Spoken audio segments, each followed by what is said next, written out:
ఓం మహాగణాధిపతయే నమః. ఓం గురుభ్యో నమః. ఓం శ్రీమాత్రే నమః. పరమేశ్వర స్వరూపమైనటువంటి జ్యోతిష, వాస్తు మరియు ఇతర అనేకమైనటువంటి శాస్త్రములను మనకు అందించినటువంటి మహర్షులకి నమస్కారం.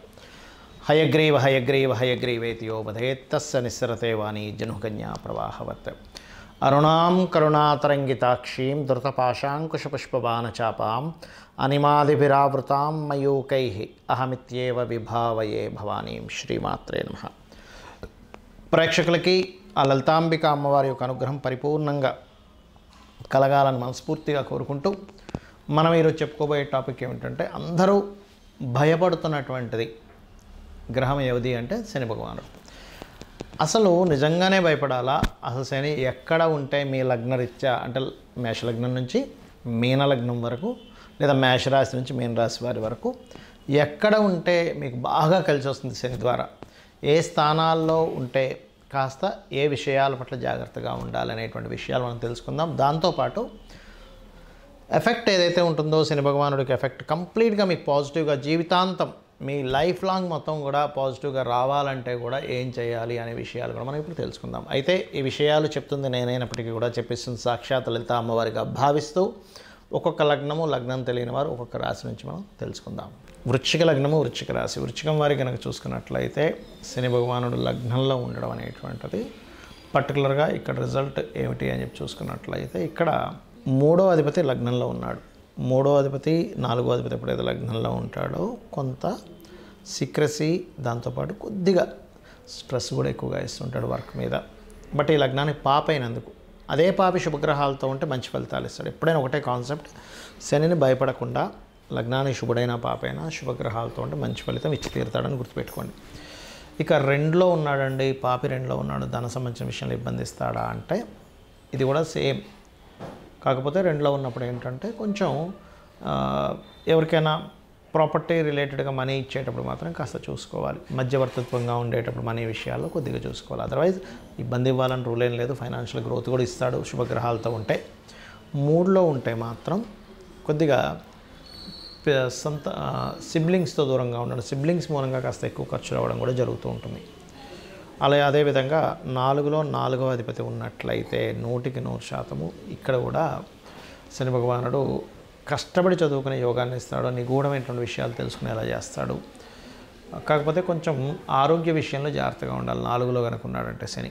వృశ్చిక లగ్నం వారికి పంచమ శని, సంతాన విషయంలో ఆలస్యం. 6లో శని, శత్రుబాధల్ని. 7వ శని, వివాహ సంబంధించిన విషయంలో ఇక్కడ ఇబ్బంది ఇవ్వాలని రూల్ ఏం లేదు.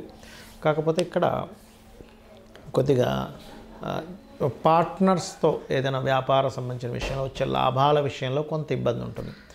8వ శని దీర్ఘాయుర్దాయము. భాగ్యశని మాత్రం ముఖ్యంగా తండ్రి ఖచ్చితంగా లైఫ్లో ఏదో సమయంలో మోసపోవడం కానీ, లేదా లాంగ్ జర్నీ చేసేటప్పుడు ఏమైనా వస్తువులు పోగొట్టుకోవడం కానీ జరుగుతూ ఉంటుంది. 10వ శని 100% ఇక్కడ ఏదైనా ఆరోగ్యానికి సంబంధించినవి, లేనట్లయితే గవర్నమెంట్ రిలేటెడ్ సంబంధించిన వాటిలో, ఎనీ మెడికల్ రిలేటెడ్ సంబంధించిన వాటిలో ఉద్యోగ యోగాలు ఇస్తాడు. కాకపోతే కొంచెం చేసే జాబ్లో కొంచెం సుపీరియర్స్తో కొంత స్ట్రెస్ ఉంటుంది. లాభంలో ఉండేటువంటి శని మాత్రం కొద్దిగా ఇక్కడ వ్యాపార సంబంధించిన విషయంలో పార్ట్నర్స్ ద్వారా మంచి యోగం ఉన్నప్పటికీ కొంచెం లాభాలు వచ్చే విషయంలో స్లోగా వస్తూ ఉంటాయి. 12లో శని 100% పూర్వీకుల ఆస్తులు వచ్చేలా చేస్తుంది. అది శని. కాకపోతే కొంచెం లాంగ్ టర్మ్గా వస్తుంది, వెంటనే కాకుండా కొంచెం రావాల్సినవి కొంచెం ఆలస్యంగా రావడం జరుగుతుంటుంది. కాకపోతే మీరు ఎక్కువగా దత్తాత్రేయుడు లేదా దక్షిణామూర్తి ఆరాధన చేయడం ఖచ్చితంగా బాగుంటుంది. ప్రతి జీవికి తన జీవితాంతం అంటే ఒక 100 సంవత్సరాలు అనుకోండి, 100 సంవత్సరాలు మనిషి బతుకుతాడు. కాబట్టి అంటే ప్రతి ఒక్కరు 100 బతకాలని రూల్ లేదు. 120 బతికే వాళ్ళు ఉంటారు, 300 సంవత్సరాలు బతికిన వాళ్ళు ఉన్నారు, పాపం 60-70 ఏళ్ళకే ముగించిన వాళ్ళు ఉన్నారు వాళ్ళ జీవితం. అయితే ప్రతి ఒక్కరికి కూడా శని యొక్క ప్రభావం చిన్నప్పటి నుంచి ఏ ఏ దశల్లో ఎటువంటి ఫలితాలు ఇస్తాయని చూసుకున్నట్లయితే, చిన్నప్పుడు కనుక మీకు శని భగవానుడు బాగోలేడని మీకు ఏంటి సిమ్టము అంటే, రోగకారకుడు యొక్క ఫలితాలు చిన్నప్పుడు తరచూ వస్తున్నాయనుకోండి, వాళ్ళకి హెల్త్ ఇష్యూస్, రోగకారక ఫలితాలు ఇస్తున్నాడు అక్కడ శని భగవానుడు. అంటే ఆయన ఇవ్వడం కాదు, ఇక్కడ బాగా అర్థం చేసుకోండి. ఆయన మీరు పూర్వజన్మలో చేసుకున్న కర్మలను అందిస్తున్నాడు. ఆయన ఎవరికి శత్రువు కాదు. ఇది ఫస్ట్ గుర్తుపెట్టుకోవాల్సిన విషయం. అప్పుడు ఏం చేయాలి? చిన్నప్పుడు పిల్లలకి ఆంజనేయ స్వామి బిళ్ళ కానీ, నరసింహస్వామిది కానీ, సుబ్రహ్మణ్య స్వామి బిళ్ళ కానీ మెడలో వేయండి. ఇక చిన్నప్పుడు పుట్టినప్పుడు కాకుండా విద్యా విషయంలో ఇబ్బందిస్తున్నాడంటే విద్యాస్థానాల్లో ఎక్కడో ఫోర్త్ లాడ్తో కనెక్ట్ అయి ఉన్నాడు. అలాంటప్పుడు మీ పిల్లలకి హయగ్రీవ స్తోత్రం నేర్పిస్తూ శని భగవానుడి దగ్గర దీపం పెట్టడం నేర్పించండి. లేదా వెంకటేశ్వర స్వామి ఆలయానికి కానీ ఆంజనేయ స్వామి ఆలయానికి కానీ రెగ్యులర్గా తీసుకెళ్తుండండి. అప్పుడు మందబుద్ధి అనేటువంటిది ఉండదు. ఎందుకంటే మందుడు అంటారు. పిల్లలకి ఎంత చెప్పినా వాళ్ళకి ఎక్కట్లేదు అంటే శని ప్రభావం ఎక్కడో ఫోర్త్ లార్డ్కి సంబంధం కలిగి ఉంటుంది. మళ్ళీ చాలామంది అంటుంటారు, ఏమండి మా అబ్బాయి చదవడు కానీ తెలివితేటలు అద్భుతంగా ఉంటాయండి, పంచమ భావం బాగుంది వాళ్ళకి. పంచమం బాగుంది, అద్భుతమైన తెలివితేటలు ఉంటాయి, ఇంకా వాళ్ళని తిరిగి కొట్టే వాళ్ళు ఉండరు అసలు. కానీ చతుర్థానికి శని సంబంధం వచ్చింది, కొంచెం ఎక్కువగా మనం వాళ్ళని పట్టించుకోవాలి. అంటే ఎక్కువ దెబ్బలు పడతాయి వాళ్ళకి, స్కూల్లో కావచ్చు, ఇంట్లో కావచ్చు, చదువు విషయంలో. అప్పుడు ఏం చేయాలి వాళ్ళకి? పర్టికులర్గా శనివారాలు గుర్తుపెట్టుకోండి. శనివారాలు వాళ్ళకి మొత్తం తైలంతో చక్కగా మర్దన చేయించి స్నానం చేయించి వెంకటేశ్వర స్వామి ఆలయం కానీ ఆంజనేయ స్వామి ఆలయం కానీ పంపించడం నేర్పించండి. వాళ్ళకి అది అలవాటు చేయండి. విద్యాకాలంలో అది ఇబ్బంది ఉండదు.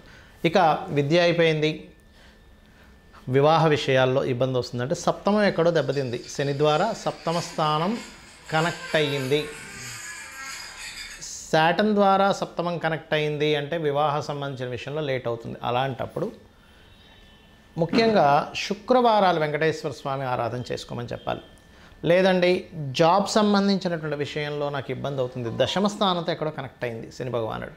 లేదంటే వ్యాపార సంబంధంగా నాకు చాలా ఇబ్బందులు వస్తున్నాయి, లాభస్థానంతో ఏదో మీ లైఫ్లో మీ 100 years ఆఫ్ లైఫ్లో మీకు లాభస్థానంతో ఎక్కడో కనెక్టివిటీ అయ్యి పాపే అవుతాడు. శుభుడై కాదు, శుభుడై కనుక లాభస్థానంతో కనెక్టివిటీ అయితే బొగ్గు గనులు కావచ్చు, మైన్స్ కావచ్చు, బావులు అంటారు చూసారా, పెట్రోల్ బావులు, పెట్రోల్ బంకులు అంటుంటారు, అటువంటివి లేనట్లయితే మనకి ఈ యొక్క వైన్ షాప్స్ వీటన్నిటికీ శనికారకుడు విపరీతంగా ఇస్తాడనమాట. బాగుంటాయి, పాడైతే వీటి మూలంగానే ఎక్కువ పెట్టి కొనుక్కోవడం, అవి రాక లాస్ అవడం ఇట్లాంటివి ఇస్తుంటారు. అలాంటప్పుడు మీరు లలితా సహస్రనామాల్లో ఒక నామం ఉంటుంది, వ్యాపారాల్లో బాగా రాణించాలంటే ఓం ఇంద్రగోప పరిక్షిప్త స్మరతూనాభజంగికాయ నమః. ఇక శని మంత్రం ఏం చేసుకోవాలి? సహజంగా అందరికీ తెలిసినటువంటిది ఓం నీలాంజన సమాభాసం రవిపుత్రం యమాగ్రజం ఛాయామార్థాండ సంభూతం తన్నమామి శనిచ్చరం. ఇది చేసుకోవచ్చు. లేదంటే లలితా సహస్రనామాల్లో నాకు శని భగవానుడి యొక్క అనుగ్రహం బాగా కలగాలి, ఎప్పుడైనా ఒకటే గుర్తుపెట్టుకోండి, శని భగవానుడు అనుగ్రహం కలగాలనుకోండి, పీడ పోవాలనుకోకండి దయచేసి. బికాజ్ ఆఫ్ మీకు ఆయుష్ని ఇచ్చేవాడు ఆయనే, వృత్తినిచ్చేవాడు ఆయనే, వ్యాపారాన్ని ఇచ్చేవాడు ఆయనే.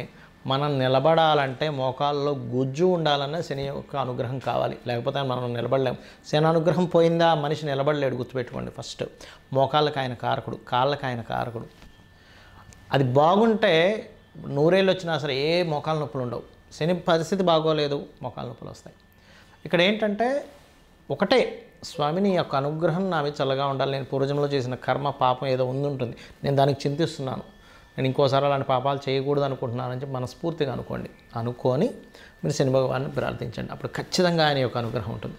అయితే ఇక్కడ నిత్యము చేయవలసింది ఏమిటి? శని భగవానుడి యొక్క ప్రభావం పూర్తిగా పాజిటివ్ మీకు రావాలి అంటే ఒక ఆలయం పెట్టుకోండి. ఆంజనేయ స్వామి కావచ్చు, సుబ్రహ్మణ్యేశ్వర స్వామి కావచ్చు, నరసింహస్వామి కావచ్చు, వెంకటేశ్వర స్వామి, లేదా శక్తి ఆలయం, లేదా గణపతి ఆలయం, లేదా రావి చెట్టు చుట్టూ తిరిగినా సరిపోతుంది. మీకు 100% శని భగవానుడి అనుగ్రహం పాజిటివ్గా వస్తుంది, 100 ఏళ్ళు కూడా. ఇక రెండవది, మీకు దగ్గరలో గోవులు ఏదైనా ఉన్నట్లయితే గోవుకి వెళ్ళి బెల్లం తినిపించండి. ఇక మూడో విషయం గుర్తుపెట్టుకోండి, మీరు ఎప్పుడైనా సరే శని రాశి మారుతున్నాడు అన్నప్పుడు ఆ సమయంలో దానం ఇచ్చేసేయండి. లేదా మీ జన్మజాతకంలో శని గ్రహం దగ్గరికి ఏదైనా ప్లానెట్ వస్తున్నప్పుడు కూడా ఒక దానం ఇవ్వండి. మీరు చాలా రిజల్ట్ అక్కడ చూస్తారు, మీకు రావాల్సిన ఇబ్బంది అసలు రాదు, గుర్తుపెట్టుకోండి. అదేవిధంగా ఒకటే గుర్తుపెట్టుకోండి, శనికి సంబంధించినటువంటి విషయంలో చాలామంది యంత్రాలు, నవగ్రహ యంత్రాలు ఉంటాయి, శనికి సంబంధించిన యంత్రం కూడా ఉంటుంది. అయితే ఆ యంత్రం మీరు పూజించాలంటే మీకు బీజాక్షరం సంబంధమైనటువంటిది ఉపదేశం ఉండాలి, ఏ నవగ్రహ యంత్రమైనా సరే. లేదంటే నాకు అలా కాకుండా ఇంకేం చేయొచ్చు అని అంటే కనుక ఒకటే గుర్తుపెట్టుకోండి, ఏదైనా సరే ఆంజనేయ స్వామిది కానీ నరసింహస్వామిది కానీ ఇంట్లో ఏదైనా ఒక విగ్రహం కానీ పటం కానీ పెట్టుకొని రోజు కుంకుమతో అర్చన చేసినా కూడా శని భగవానుడి యొక్క అనుగ్రహం కలుగుతుంది. అదేవిధంగా మీ కిందన పనిచేసేటువంటి వారికి, ఎందుకంటే శని కార్మికులకి, కర్షకులకి, కష్టపడి పనిచేసే వాళ్ళకి కారకుడు అండి. వాళ్ళని గౌరవిస్తూ, వాళ్ళకి ఏదైనా ప్రాబ్లం ఉంటే మీరు తీరుస్తూ, మీరు కూడా మధ్యాహ్నం పూట నిద్రపోకుండా ఉన్నట్లయితే, ఇది ఓన్లీ యువకులకు మాత్రమే, చిన్నపిల్లలకో, స్త్రీలకో, ముసలి వాళ్ళకో కాదు ఇది. వాళ్ళు నిద్రపోవచ్చు, ఎందుకంటే వాళ్ళకి శక్తి సరిపోదు కాబట్టి. యువకులు పొరపాటును కూడా మధ్యాహ్నం నిద్రపోకండి. శని ప్రభావం నెగటివ్గా ఎక్కువ పడుతుంది. చక్కగా మీరు ఎంత శ్రమిస్తే ఎక్కువ ప్రాబ్లం ఎక్కువగా ఉందండి శని నా లైఫ్లో అని అనుకుంటే కనుక మీరు ఒకటే గుర్తుపెట్టుకోండి, దీక్ష తీసుకోండి. అయ్యప్ప స్వామి దీక్ష కానీ, ఆంజనేయ స్వామి దీక్ష కానీ, అమ్మవారి దీక్ష కానీ తీసుకున్నారా మీరే చూస్తారు 100% మీకు ప్రభావం పాజిటివ్ మీకు కనబడి తీరుతుంది. అమ్మవారి అనుగ్రహం వల్ల కావచ్చు, అయ్యప్ప స్వామి అనుగ్రహం వల్ల కావచ్చు. శ్రీమాత్రే నమః.